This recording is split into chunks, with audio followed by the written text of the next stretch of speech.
Here I'm going to demonstrate how to use the iLearn tools in the sandbox. So first we're going to talk about the dashboards.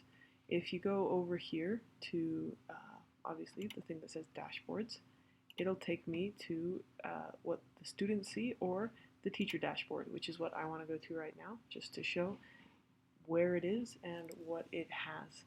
Now right here is where you'll see announcements. These are other maintenance reports and other system-wide announcements. And here's some small details from the class. Now, right here this is the course that I'm working on. So we're going to go into this one by clicking on it. And the first thing we're going to do is send an email. So we're going to go off to the left here to the course menu, click on that, and we'll get a drop-down menu. And from here, we get the option to send an email.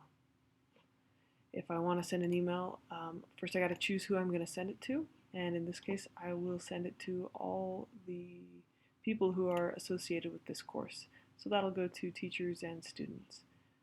If I wanted to send it to individual students, it would give me this option, but you can see here that all these students don't have email addresses associated with them.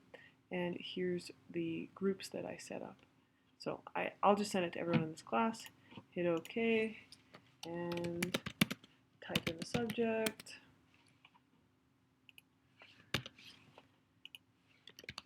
And here is where I type in the content.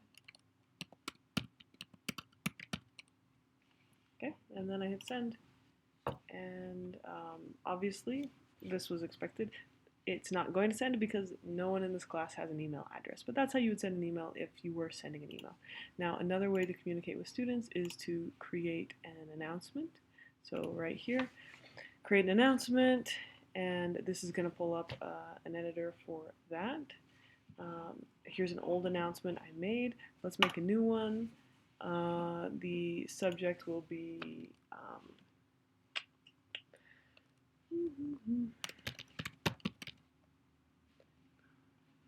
announcements are awesome, and we love to get news.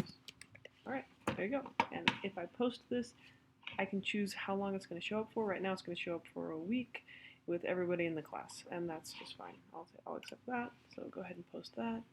And that's how you post announcements. The other thing that is an important way to communicate with students is to put a note in. So let's go ahead and take a look at the course.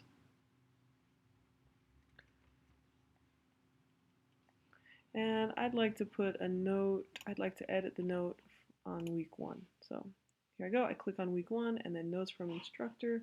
Come on over here to the right, edit, and this is where I can do notes from the instructor. The new one is welcome to this sandbox. And I'm going to just do a little smiley. Now, again, you can add photos here if you want to.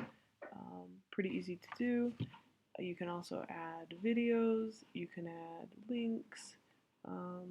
Anything you want to make this announcement, or sorry, this note from the instructor look more interesting and be more informative. So when you're done, you can save it by clicking done. And if we look at it here, there it is, there's my little smiley face. So the last thing that I would want to do in this course is create a group. So here is a sample discussion board right here, and I'm just going to set up a group for this discussion board. The way that I do that is I come off over here to the right while I'm clicked on this discussion here, and I go to edit right here, click on that. And if I want to edit this board and add a group, I come on down to here where it says discussion board, click on this plus sign, and I can add a new group or create a group for this one. Now right here, if I click on this down arrow, it shows these other groups that I've made. I'm not going to use any of those right now. I'm going to add a new group, and we're going to call this the Lemmings let's go with 2 groups, and let's go with alphabetical. We'll generate it. Now here you can see I've got 4 students in group 1 and 4 students in group 2, and it's easy to change people in groups if I want to. So I'm going to stick with the alphabetical system that I had before. There's lots of ways to make those groups, and it's pretty easy to see how to do that. So I'll click OK. And now I've got the students grouped into Lemmings 1 and Lemmings 2. And when you're done with that, click Done. And you can see the different groups right here. Lemmings 1, Lemmings 2.